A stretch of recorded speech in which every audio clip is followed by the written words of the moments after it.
that we all appreciate that. Now, before I hand over to you, I've got a little story to tell, because that's what we're all about. It's a true short story, and it's about George Sanders, the Booker Prize winner and short story writer, whom, if you haven't read, you should read. He's been writing short stories for decades. And while he was writing them, he wondered what it was that distinguished the short story from its longer cousins, from the novels.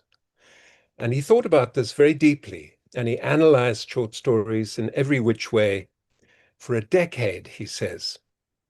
There must be some feature that is particular, that is unique to the form, he thought. And after a great deal of analysis and dissection, he decided that he knew what it was. The short story, he decided, was distinguished by the fact that it's short. That's it. In every other respect that he could think of, short stories were just like novels, just shorter. Okay, so I'm pretty sure that Joanne and the two members of our panel today will have a lot to say about that, and I will leave them to say it. So thank you for being here. Over to you, Joanne. Thank you so much, Richard. It's always a pleasure to be here with All About Writing. You do such wonderful work yourselves, encouraging writers, and quite a few writers have written their novels and their nonfiction through All About Writing. So for all of those watching, if you want to do a course with All About Writing, please do go to their website and see what they have to offer. This evening, we are doing a short story webinar on the art and craft of the short story, and I'm really pleased to welcome Kamva Majo and David Mann to chat with me. Kamva is an up-and-coming writer. We call them emerging writers. I'm never quite sure where the emerging writers are emerging from. It sounds a little bit like a little chick who's broken through an egg. But Kamva, we are so pleased to have you with us. Just to say something about you, you've through your own experience trying to get into university, through some of your struggles, being excluded because of financial issues, you started writing, and you had wanted to write before that anyway. And you had your first short story published in the Short Sharp Stories anthology Power, which came out last year. And you were also a top 10 finalist in the Dalro Cantember Short Story Award, and your story is published in When Water Wants to. David Mann is a multiple award-winning writer, editor, and art critic from Johannesburg, and his fiction has appeared in various anthologies, including the Portside Review, the Kalahari Review, Itch Creative Journal, and a whole lot of others. In 2024, he received the Thomas Pringle Award for his short story Meaningful Contributions, and his debut collection of short stories, Once Removed, features 13 subtly interlinked stories about the South African art world. For me, the exciting thing about having both David and Kamva on our webinar this evening is that Kamva is a relative newcomer. Kamva, you're someone that we've got our eye on. David, you've been around the block a few times. And I think it's always interesting to get the perspective from both sides, from someone who's really kind of starting out in the field to someone who has been in the field for quite some time. Personally, I've always loved short stories. When it comes to reading short stories, for me, it's a short burst of reading pleasure, especially in a busy world where I perhaps have limited time. I tend to pick up a short story collection and either devour it in one go, or generally what I do is go back to the volume again and again, read the collection in whatever order I want to over a protracted time. I love the brevity of the form. And when I talk about the brevity, I'm generally talking about short stories between 3,000 to, let's say, 5,000 or 10,000 words. Short stories can be longer than that, although then they tend to be more of a novella. And we also have flash fiction these days. A story can be as short as 30 words or 100 words, but we're looking at that kind of middle ground, and those are the ones that I like to read. So it's when it comes to writing short stories, I like the challenge of creating within that framework of a limited word count. And yes, Richard, I have the same quote because I thought I'm not going to go into a whole lot of explanation about the difference between a short story and a novel. So I too have my copy of George Saunders, which I only discovered about a year ago, and I would suggest it to anyone who would like to write short stories. It's a kind of textbook analysis of some of the Russian masters, which sounds intimidating, but it's really not. It's very instructive and beautifully written. So the exact wording is a novel is long, a short story is short. So there we go. We just have to get writing. Kamva and David, I want to ask you, just to start off with, what is your interest in the short story? Why write short stories and not a novel? Who would like to kick off? David, would you like to, as the more seasoned writer? Sure. Yeah, I'm happy to kick off. Hello, everybody. Before I do, though, I'm seeing in the chat, Joanne, people are asking if the webinar is being recorded. I think it is, correct? Yes, it is being recorded. Yeah. We have I think over 300 registrations, and quite a few of those people have said they can't make it, but it is being recorded, so it will be sent on to you afterwards, and there'll be some other news sent on in that thank you email as well. Thanks Okay. for noticing, David. Great. Sure. Okay, why the short story? I adore the short form in general. I love short form experimental theater, short films, poetry, and of course, short stories. Why? Because I believe we're in the era of the short form. I think it's how we do so much of our contemporary thinking, reading, viewing, sort of engaging with the world is increasingly in these bite-sized kind of vignettes and in the short form. But then there's also the fact that short form's wonderfully generative. It's this kind of brilliant place for play, experimentation, failure with relatively low stakes, and it's wonderfully collaborative. Um, I kind of view all of my short stories as kind of always being in a state of process. Always, I have an idea, I put it to work, I commit it to the page, and it goes out into the world, and then it meets the world halfway. People read it, people feedback, people find issues with it, they find things they love about it, and that gets folded back into the process or gets folded back into that story. And I kind of rework that story.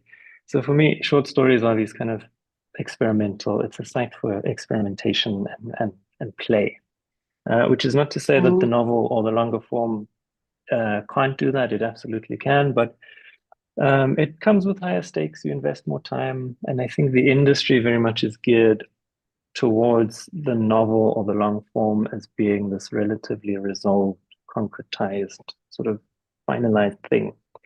And at this stage in my career, I'm simply not interested in the novel. It doesn't resonate with me, that sort of finality of the novel. I'm having too much fun with the short form.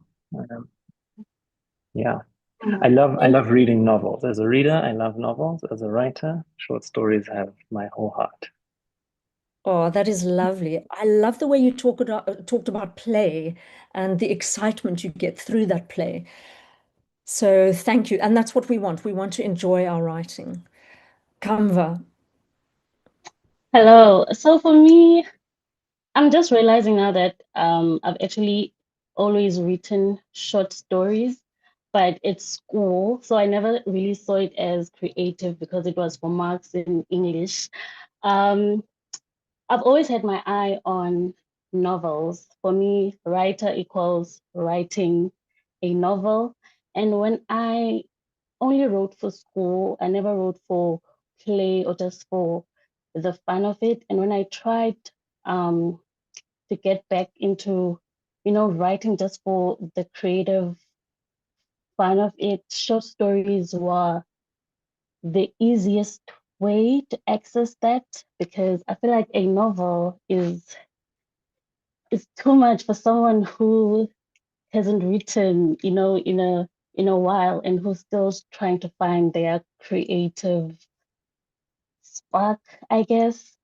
So for me, short stories, I have a fondness for it now, even though I still have my eye on writing a novel, but I have a fondness for it now because it's what got me back into writing. It's what got me back into like appreciating art and creativity. And it's because it's so, I'm not gonna say it's easy to write because it's not easy just because it has less words. I actually think it's a little bit more difficult because you have to get into the action real, real quick. But I think just getting the goal much quicker was really good for me because all I needed was just the action of writing, and seeing the results much a little quicker than a novel really helped me to like appreciate and get into the groove of,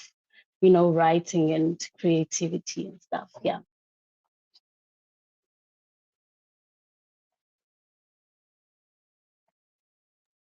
You're muted, Joanne. Mute. Oh, apologies. There we go. Okay.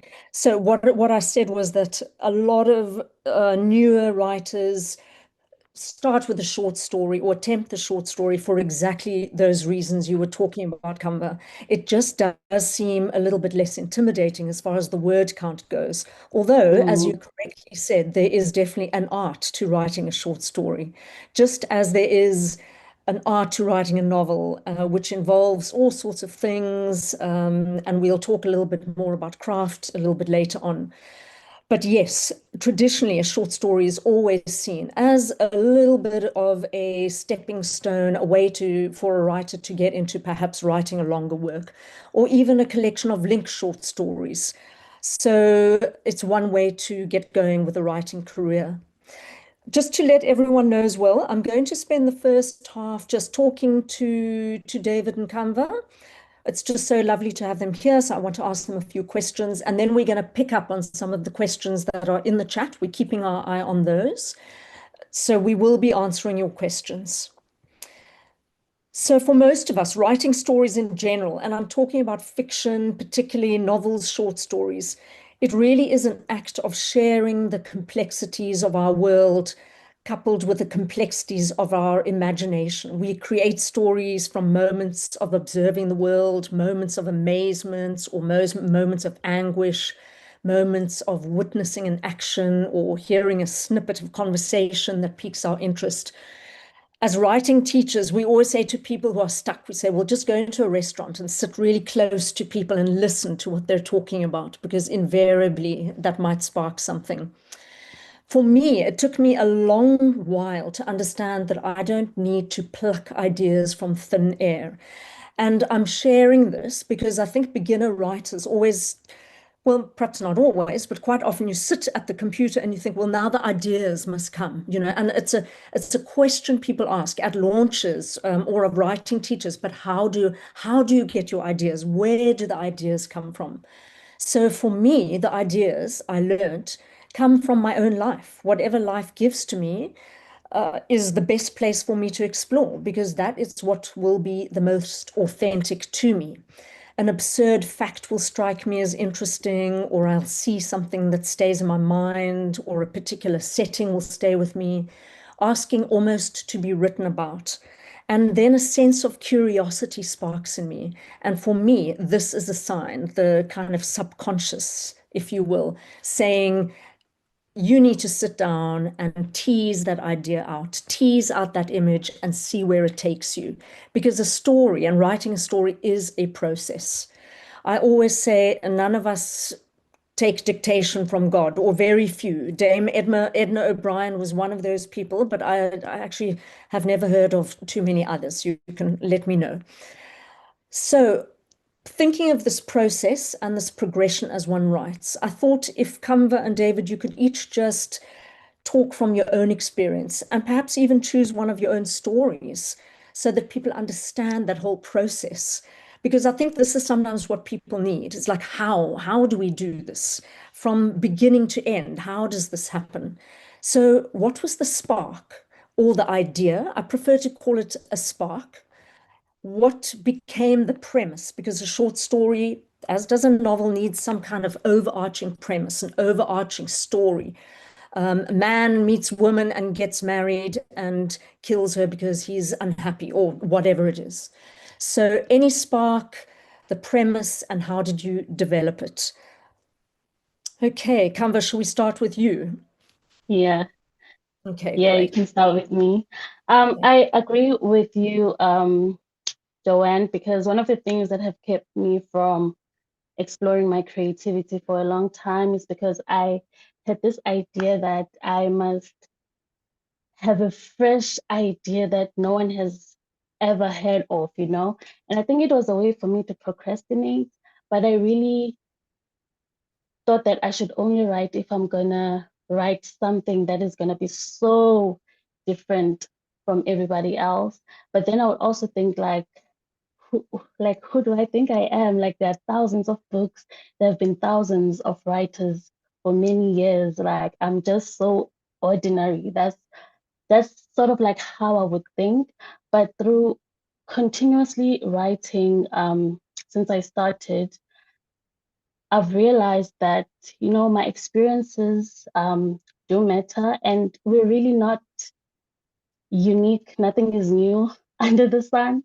Um, but the main purpose is to just let people who have similar stories or life experiences as you to find resonance in your stories and just know that they are not alone. So what I really love to do when I not come up with an idea, when, you know, I get inspiration, I love to write about something that has been on my mind, that I've been obsessively thinking about. I'm thinking about this, my story, The Mortician's Instinct. Is I was really obsessed about morticians.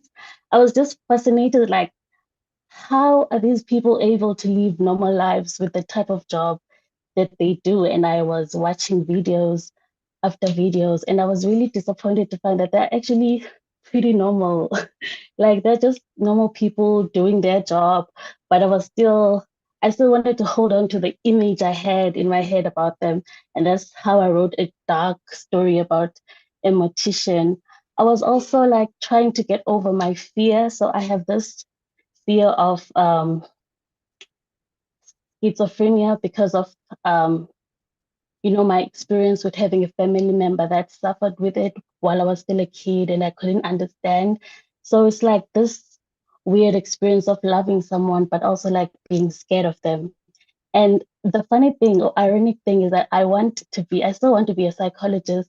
And I was like, how can I be a psychologist that is scared of even hearing the word schizophrenia because of my trauma? So I was like, you know what? I had a day where I was like, I'm gonna be brave. I'm gonna go to my abnormal psychology textbook and I'm gonna go to that section because I always skipped it. I'm gonna read it and I'm gonna watch videos on it. And I learned about all different types of schizophrenias and stuff. And I wrote a character that has that. So I was just obsessed with those thoughts, and it all just meshed well together to formulate a story. So you really do not have to, like you said, grab ideas out of thin air. Like I feel like you could use your life as insight and inspiration. Thanks, Kamva. And I love the way you talk about your research as well, because you know, once we have the idea, it doesn't mean that then suddenly it must begin to flow, as if suddenly we now need to know everything about what a mortician does, or what Mm, schizophrenia is all about. So, you know, once one does become obsessed with those things, you do your research, you know, you can go online, read books. And so a story is built because you read about details and store those, and in some way they're added to the story, or they become the shadow of mm, the story because they mm. influenced your writing of the story. David, what Yeah. about you? Um, so I work as an art critic. I write about visual art and performance every day, and they come out of journalism. And so a lot of my fiction returns to that world, almost all of it, in fact. But where I think criticism and journalism is quite fixed, it kind of allows you to write into certain structures and formats, a review or feature or profile. Fiction becomes this wonderfully open, generative space for me. And it's become a home for me for all the kind of stories, questions, predicaments, frustrations that don't have a natural home inside of those other formats. And so that's kind of where I've been writing from. And I think, at our Short Sharp Stories launch last year in Johannesburg, I spoke about the idea of short stories as empathy machines. This is what they do. They allow us to take our questions and our curiosities about the world and to sort of explore them. And in doing so, writing them and reading them, in fact, we break from our lives and we step into the lives and predicaments of others. All of the kind of joys, sorrows, hopes, despairs, for about 5 or so pages. And then we step away again, but we leave changed and edified and excited. And this is the kind of real pleasure of the short story. Some quick examples of my stories, Meaningful Contributions, the one that got the Thomas Pringle Prize. That was a frustration. I was annoyed and frustrated by the way that arts funding happens and is kind of facilitated in South Africa. There are these impossible hoops that one must jump through.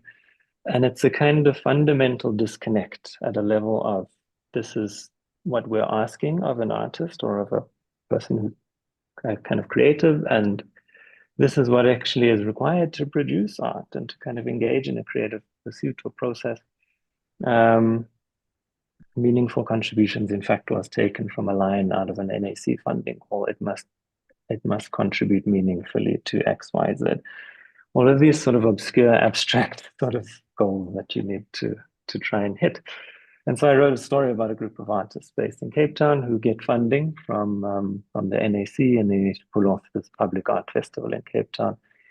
It goes horribly, wonderfully, comedically wrong. Artworks are stolen, neighborhood associations are up in arms, artists are unpaid, but they're doomed from the start, these artists, because of the way that the NAC kind of set them up for failure. And so for me, that was a way of kind of, again, similar to what Kamva was saying, using the writing process as a process of research, but also me exercising my frustrations and trying to find answers for things. Why is this the way that it is? And not necessarily, I suppose, providing answers, but I think opening up a space for dialogue, for that curiosity, for that empathy, to work out a set of predicaments and questions. And in one very other quick example, another story of mine, Burden, came from a very kind of abstract idea, that idea that people like to say that, this artwork changed my life. And I wanted to play with that. On the one hand, I take it very seriously. On the other hand, I think people say it too flippantly. And the question I had for myself was, how far can I take this notion? How far can I push it? And so I write a story about a guy who becomes obsessed with an image, and into this image he pours all of his hopes and ambitions and joys and sorrows until it literally ruins him. And so this was really just an experiment, a kind of question I had about something we often say in relation to art. And again, the short story as a useful structure to play with those questions and those curiosities. Great, thanks so much, David. Yeah, and I'm just actually seeing a couple of comments. How do you judge if a story idea is suitable for a short? All mine come out long. That's from Bridget. Andrea said, I also struggle. I keep thinking of trying to find a novel idea and then realize, oh, it's not so original after all. And I think the answer is, and I get this from listening to you, Kamva and David, that you've got to be excited yourself about your little spark or your idea. And you almost have to put aside what the market is going to think, or will this be published, or who else will want to read this, or who will be interested. if it strikes some chord within you, then you know you're on the right track. And that's how you begin. So, and also it's just an idea. It's just the spark. That's just the very, very first little enticing moment. Then comes the work. You've got to sit down, you've got to research, you've got to tease out that story. You've got to come up with some paragraphs of, most of the time, not great writing. We used to call our first drafts shitty first drafts with one of my very earliest writing teachers, Anne Schuster, who is sadly no longer with us. But I think that's important to note, is to get rid of this idea of it must be perfection. And this idea, who else will be interested? As long as you, the writer, are interested in teasing it out, you are interested because it's something about life that intrigues you and you want to untangle for yourself what it means. That's really when you know you've got a good idea because it resonates with yourself. So I'm going to go on as well because as I said, this is called the art and the craft of the short story. And for me, the art, when I thought about the idea of art, I thought I'd change the wording a little because for me, the art is really the heart of the story. Where does that lie? And I think art and heart are kind of interchangeable. And this is firstly the passion you have for your idea, which is what I've been speaking about, and how you develop that idea, the interest, the intrigue that you have for that idea, and the voice of the story, the heart of the story. So you are writing something from your own authenticity. No AI, please. Okay. Trust yourself and really get to grips with your own writing style. So that for me is the art. The craft is all of those things that we learn about in creative writing: setting, point of view, plot, all of those aspects that we're not going to go into this evening, but we do need to understand them and know about them in order to write a short story or any writing. So, Kamva and David, I just want to know for you, where does the art lie and what does the craft entail for you? David, would you like to begin? Sure. I think the art, I mean, in addition to everything you've listed, the art is the approach. It's one's openness to the world. It's one's curiosity. It's one's passion. It's one's eagerness to sort of grab the world and grab stories out of the world and play with them and make meaning out of them. Writing is a way of making sense of the world. I've been sort of revisiting this idea of writing as a kind of process of self-excavation, becoming closer to oneself, learning oneself more through the act of writing. And it was prompted by rereading Seamus Heaney, the Irish poet. He has a poem called Digging. And the closing line is, between my finger and my thumb, the squat pen rests, I'll dig with it. Which is extraordinary. I love it. That's writing as making sense of the world. It's writing as this kind of act of unearthing and excavating and searching. And I think that's the art. The craft is the practice. It's sitting down and doing the work. And it's called a practice for a reason. You have to keep doing it constantly. But I think also it's important to highlight that writing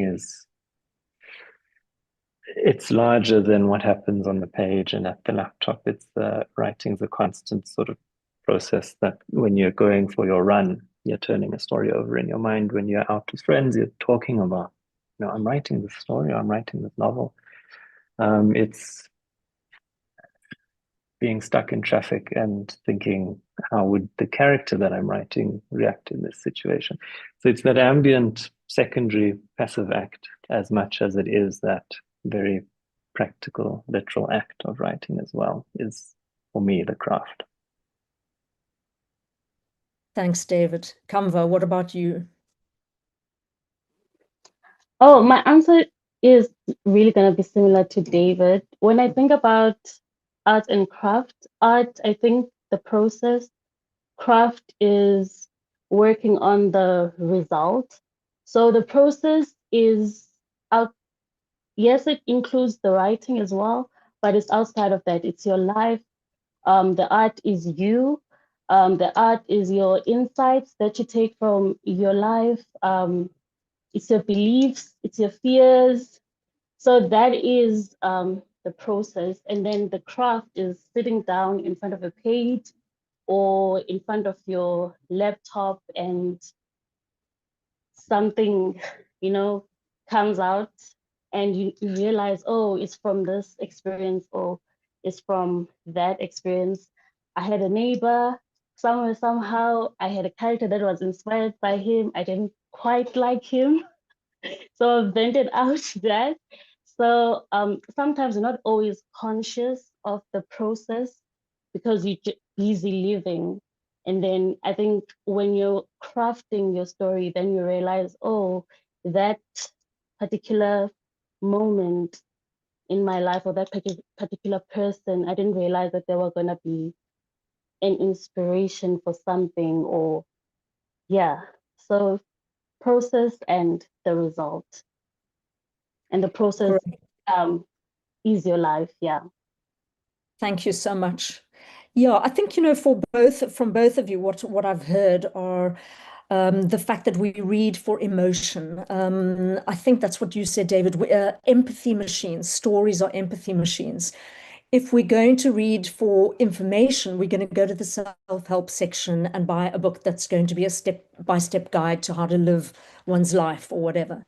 But stories do take us into that brief time where we can experience the emotion of those characters.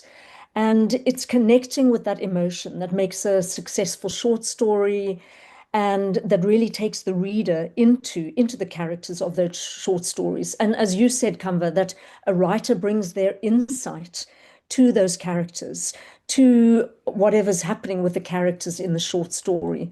And, again, I like the way you spoke about the archaeology, the digging. I think that's quite a kind of common image for writers, that we are kind of these excavators in a sense, archaeologists who who find a little idea in the dirt. Really, we've got to scrabble around and sometimes spend years at a site dusting off all the debris, and there we have this tiny little piece of something. We don't even know what it is, but it excites us. And this immersion of always thinking about your short story.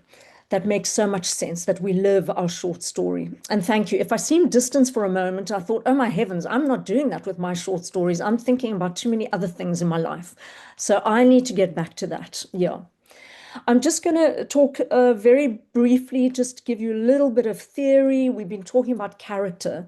And what I want to do is just stress that many writing teachers emphasize that stories come through character, that story is driven by character. The better we know our characters, the more believable that character will become. For short fiction, we don't have time for tons of backstory. We can't include where the character was born, where he went to preschool and then primary school, and then maybe changed countries and went to grade 1. There's no time for that in a short story. If it's relevant in a novel, one could include it.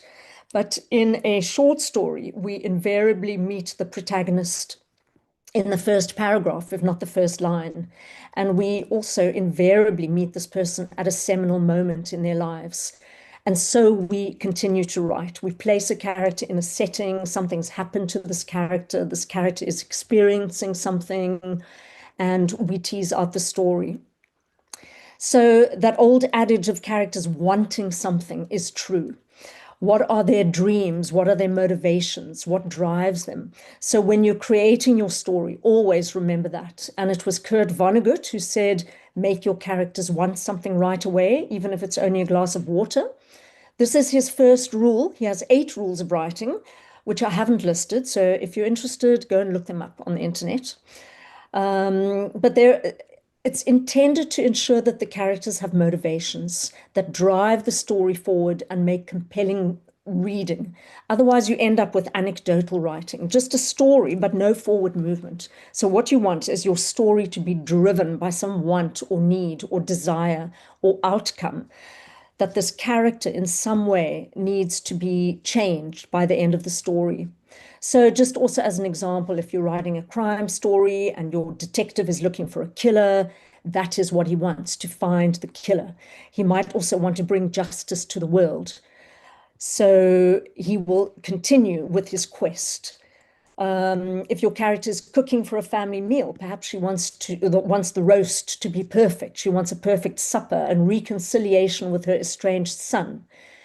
But what happens in the story? But that need will drive her as she cooks, as she waits for her son, and we, the reader, then become curious. What's going to happen?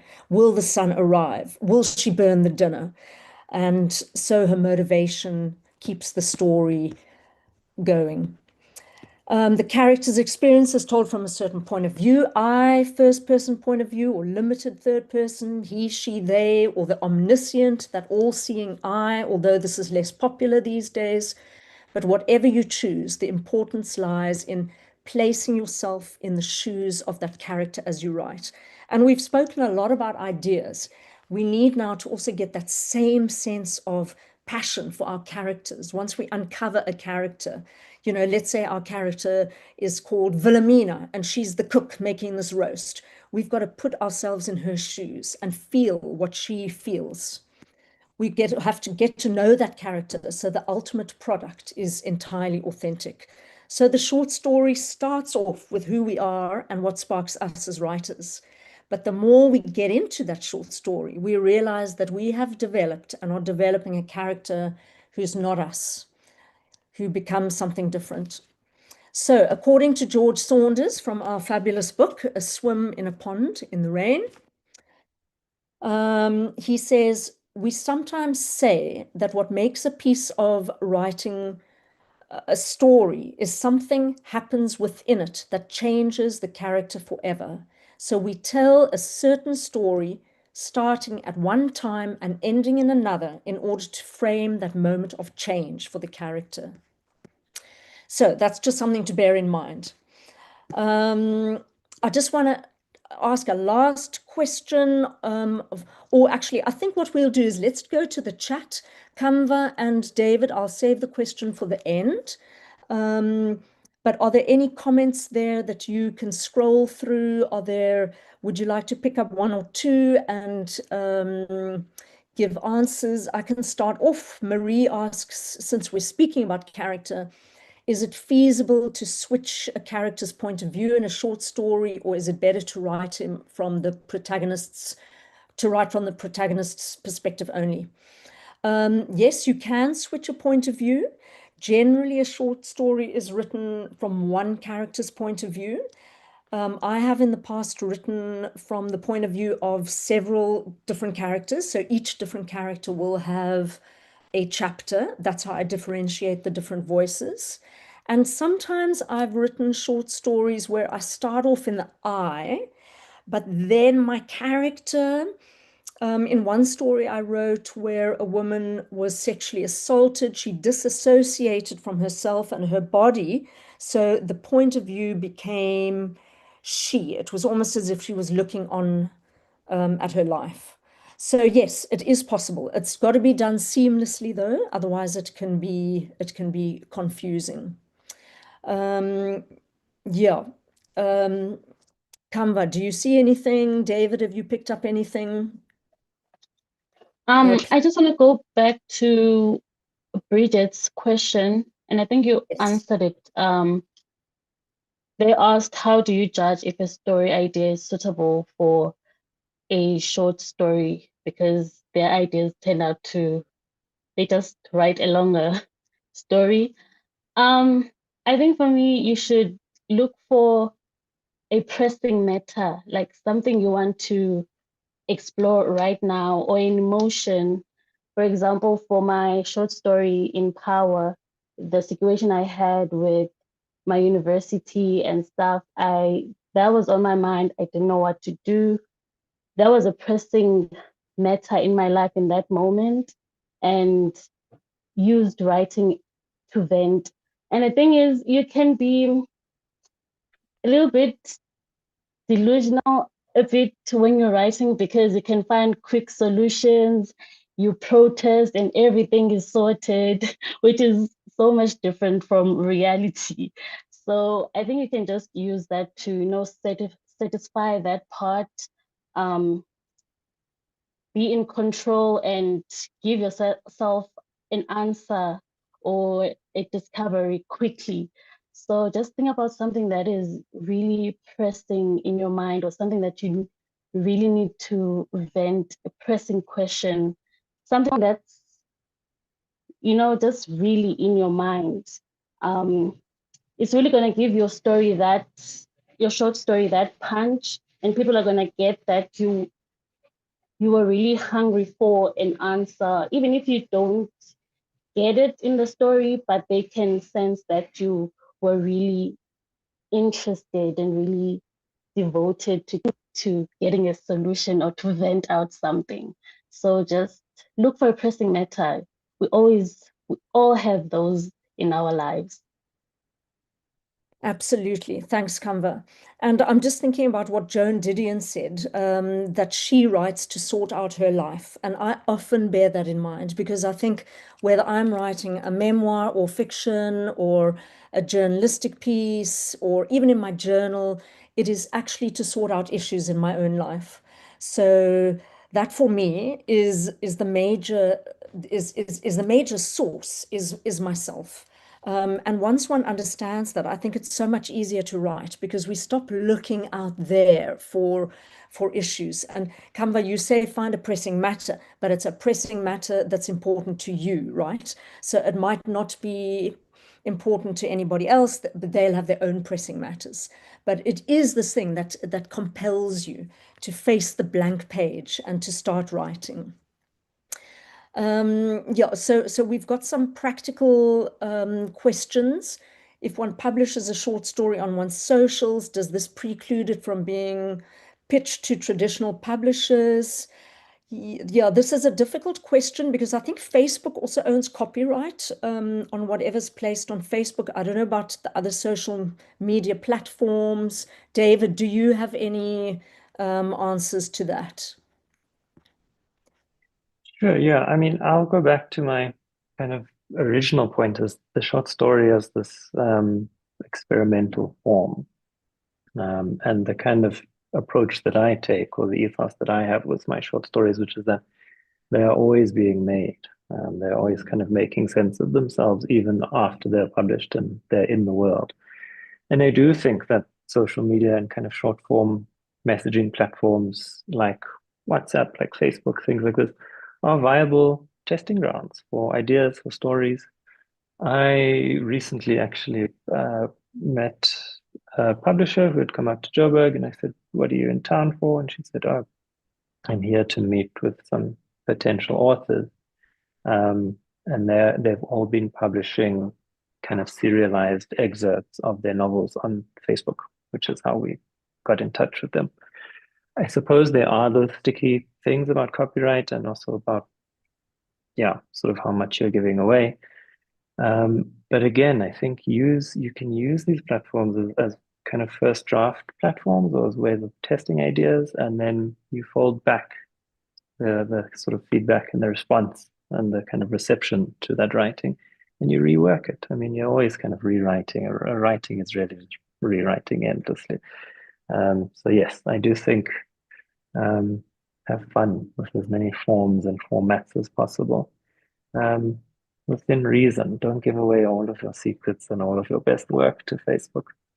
To very quickly also add to the, was it Bridget? Yes, Bridget question around ideas. It's form and time are such wonderful and useful editors, right? So you have this gigantic idea that kind of maybe demands a novel length form, but you can give yourself 5 pages or 3,000 words, and you need to condense that story, that idea into that format. And and kind of wonderful workarounds and ideas and kind of secondary ideas emerge in that process. You know, if the idea is a room full of 10 people and what happens between those 10 people, the short story might force you to focus on the conversation that's happening between two people in the corner, you know, and you start there and you see where it goes. Perhaps that realizes your idea and you're satisfied with it. Perhaps it's a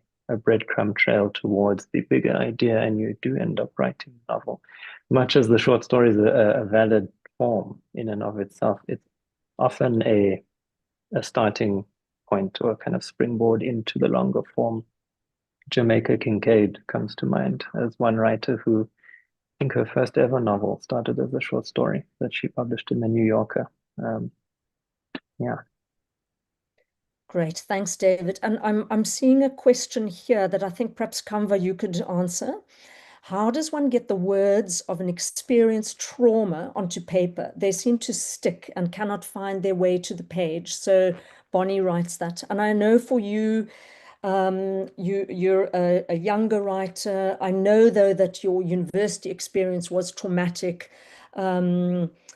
So we don't know what trauma Bonnie is talking about, but I think this whole idea of the words that stick and cannot find their way onto the page, how do we do that, especially with something that is traumatic or difficult? Okay. So the thing about writing and just art is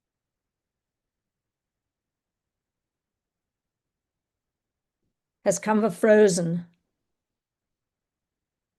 Okay, I think Kamva is frozen. David, can you hear me? I can, yeah. Oh, you can hear me. Okay, so I haven't frozen. So we'll wait for Kamva to come back. Trish will try and find Kamva. So I'll give an experience of my own, which is I wrote a memoir of my husband's death after he had a fatal heart attack. And I think I just had to allow myself to write whatever came to mind, to just write a sentence, words. Kamva, are you back? yeah, I Oh, don't know great. what happened. Yeah, I okay. don't know what I'll happened. just finish my thought and then over to you. Okay. So that was a trauma that I was experiencing, and I felt that really the only way to do it was to actually continue to physically put those words on the page. And I know that feeling of words being stuck. You know, but maybe what we have to do is just work through that feeling of stuckness. And maybe that feeling of stuckness is connected to fear, because what if I put these words on the page? What if I face my story? What if I put this experience down and I see it in writing? How will I survive? How will I cope? But I would suggest just do it. Just keep on writing the words, and not as literature, but simply as a record.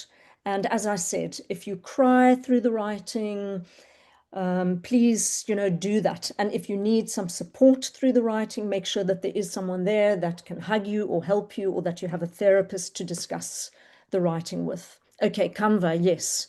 The Okay, trauma. so How do you put the words on the page of something difficult? Whether it is trauma that makes you so sad, you're unable to physically almost get your hand to move, or anger, which can also keep us stuck. Kamva. okay. So I'm gonna finish off my thought by saying if it's really difficult to, at the moment to explore that and write about that, you can be curious about why that is. So some behind the scenes work on that. And for me, that has been journaling, because I know that my journals are for me.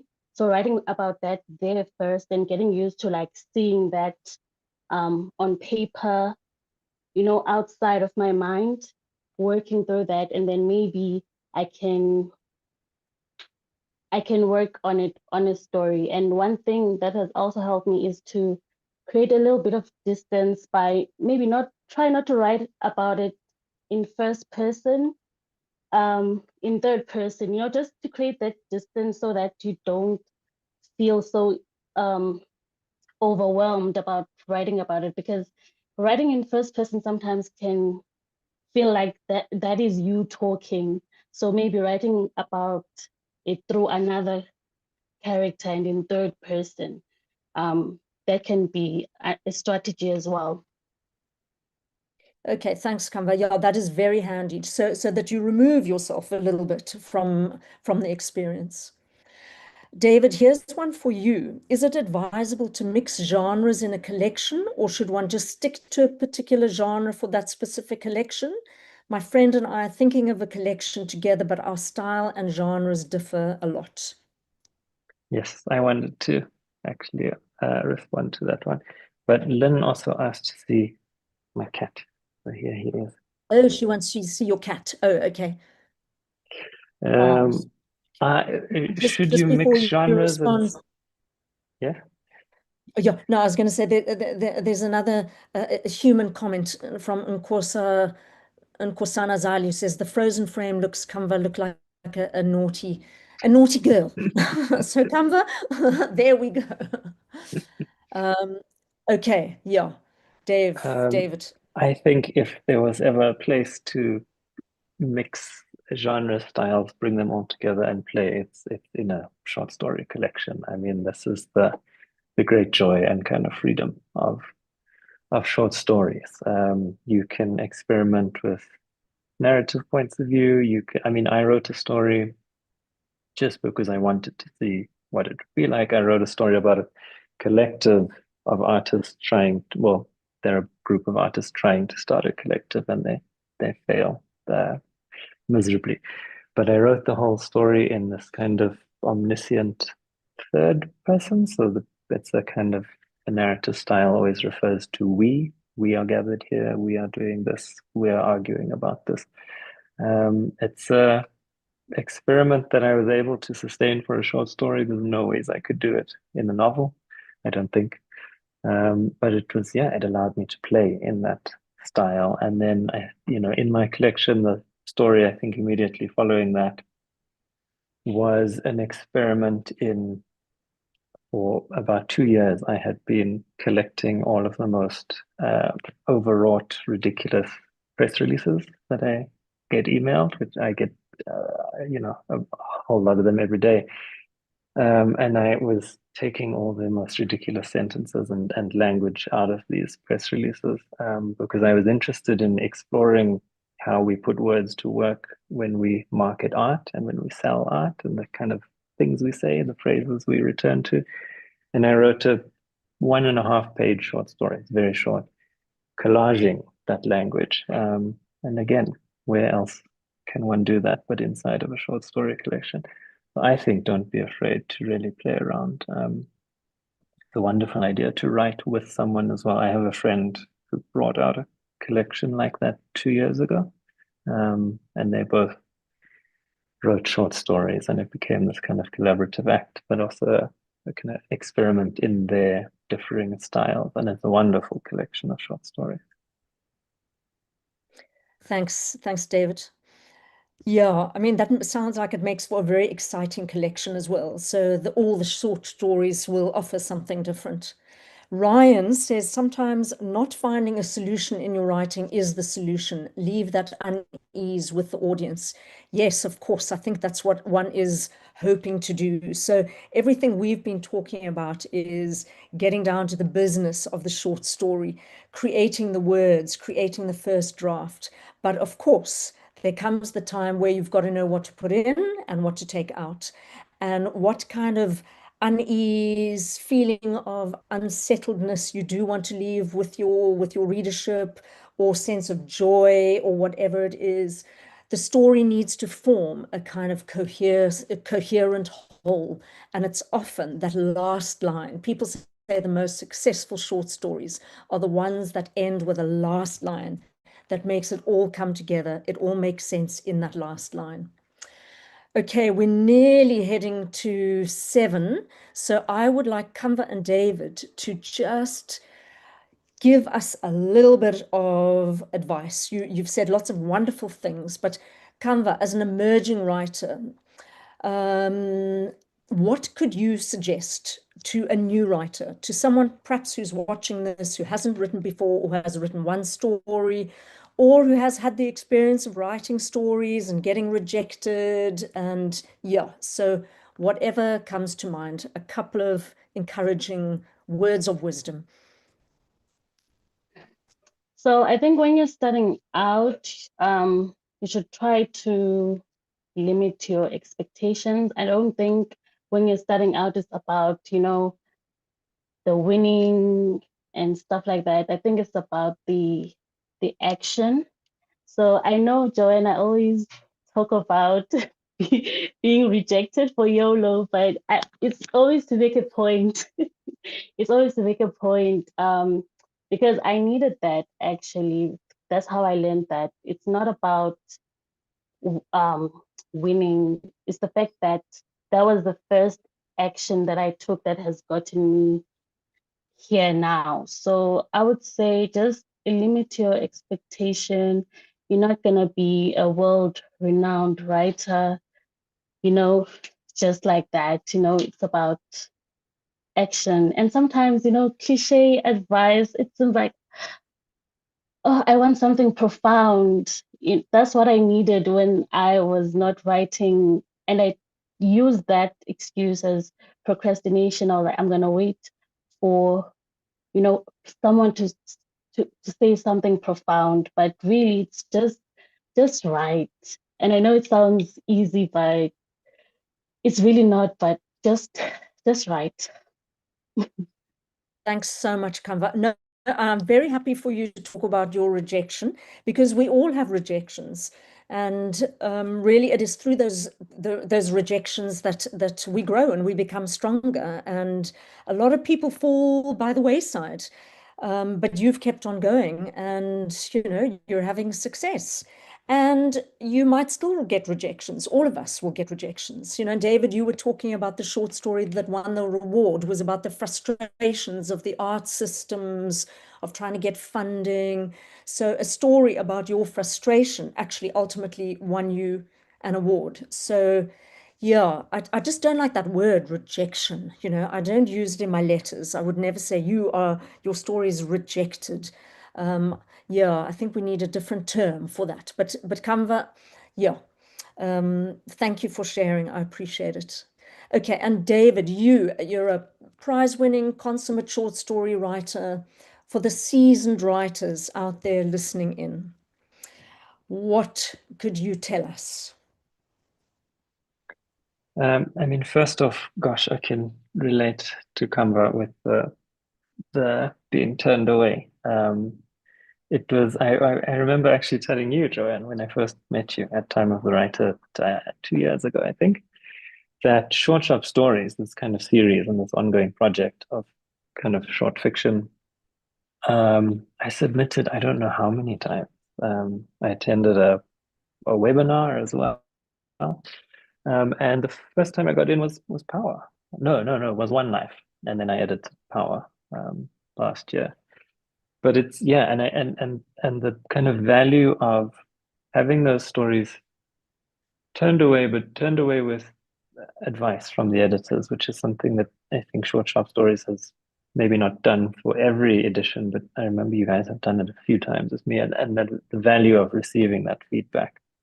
Sadly, it's a rarity. You don't often come across editors who have the time and the kind of capacity to give that feedback, but all the more reason to share one's writing with friends, fellow readers, to get that advice and that feedback.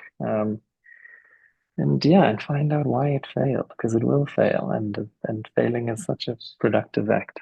Yeah, I think yeah, I guess advice for writers who are who have published and are kind of looking for the next step.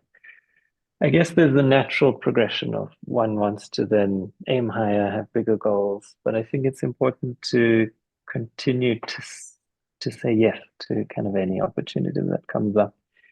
If it's a call for a literary journal that has like 50 followers on Instagram, and maybe we'll get read by 5 people. Submit the story. I think, yeah, we have a very small industry and ecosystem, but a wonderful community in South Africa, and we should lean on one another and submit to as much of these places as possible. I am doing this thing now. I'm busy working towards my second book of stories, and I'm trying as much as possible to turn every opportunity that I get into a short story. So I mentioned I write about art, so I'll have artists approach me and say, hey, can you write about my exhibition or about my practice? And often I'll say to them, where it's appropriate, I'll say, how would you feel about it being a short story or an experimental text? More often than not, they say yes, because it becomes a playful collaborative act that is generative for them as well. And I'm starting to build the second collection of stories as a series of collaborative acts like that. And so I don't know the practical part of that advice, but this is what I'm doing at the moment, is I'm trying to take every writing opportunity, and kind of turning it into an opportunity to produce more short fiction. And then maybe it's a cheeky comment, but let's stop valorizing the big publishers. They are very concerned with staying afloat financially. I do not believe they're very much in touch with what we are doing as writers and readers in South Africa. I think independent publishers are where it's at. I think if you look at any publisher prizing and championing the short form or any kind of experimental, interesting work, it is independent publishers by and large, bar a few sort of rare examples, especially for first-time authors. It's the indie publishers who are doing it. It's Short Sharp Stories. It's my publisher, Botsotso. It's these smaller operations that are really kind of willing to take a gamble. So yeah, support independent Great. publishers. Please buy your books from them. Submit to them. Great. Yeah. Thanks, David. And on that note, with our thank you letter that's going out, we're going to give you details of Power and One Life, which were short, sharp story anthologies, as well as David's collection, as well as the titles that Kamva is in for the Dalra Award, and Power and David is in One Life. And sorry, David, I didn't know you too had been rejected from short, sharp stories. So Kamva, you're not alone. Just a funny story. I did a panel at, and Kamva, you were on that panel at the Cape Flats Book Festival just recently. And Cynthia Kistasamy was there, and Tanya Faber, and you, and Nadia Kasim. And every single one said, oh, well, it wasn't our first time that we wrote. You rejected us in the past. But yeah, in all honesty, sometimes I can't remember my own name in the morning, so I can't remember exactly who submitted and who hasn't. But I'm so thrilled that we could have published your wonderful stories, and good luck with your writing in the future. And then just to say briefly that we are, as a follow-up to this webinar this evening, we're going to offer a 2-evening workshop. It will be, people will need to pay for that. We did do free workshops in the past, but they were funded. And as David was saying, funding is hard to come by these days. But we will keep the prices down, and particularly for those people that can't afford it, we absolutely will offer places for people struggling financially. So all of that information will be in the follow-up email. And then the new title, a teaser has gone out on Facebook. The new short story title is Home Cooked: Recipes of Triumph and Disaster. And we're looking at any sort of Epicurean tale, stories of childhood chow, braaivleis, or muti, or an unusual recipe that might not even be connected to food. There's always an opportunity to write a story that's out of the box. So we're really looking forward to that and hope that people will really also have fun with that. So that will be on the Facebook page. If you don't follow the Short Shop Stories Facebook page, we'll include that in the thank you email as well. And I'm trying to get on Instagram. I must just sort all of the settings out. But yeah, so thank you so much for joining us. It's been wonderful to have everyone here. And thank you to David and to Kamva, just talking to us from two different extremes, from the emerging author's point of view and from a more established or prize-winning author. Well, yeah. I mean, Kamva, you are in a sense prize-winning as well, because they chose 10 prize-winning stories. So just a last quote. In Neil Gaiman's words, a short story is the ultimate close-up magic trick. A couple of thousand words to take you around the universe or break your heart. Good luck, everyone. We didn't get to all the questions, but we hope that you've been inspired, and we hope that you know ultimately there is art and craft. The art, the voice, the passion, the idea, the spark, that little fire that lights within you, the craft, the sitting on your bum in front of the computer or in front of your notebook and working out the story, research, and then rewriting, editing, doing all of that. So enjoy the rest of your evening, everyone, and thank you so much for joining All About Writing. And hope to see some of you on our course that we will for our workshops that we'll talk about in our letter. Thank you, Great. Joanne. Thanks, Kamva. Thanks, everyone. David. Thanks, Kamva, again. Thank you. Bye. Okay, cheers, everybody. Happy writing. Ciao. Bye.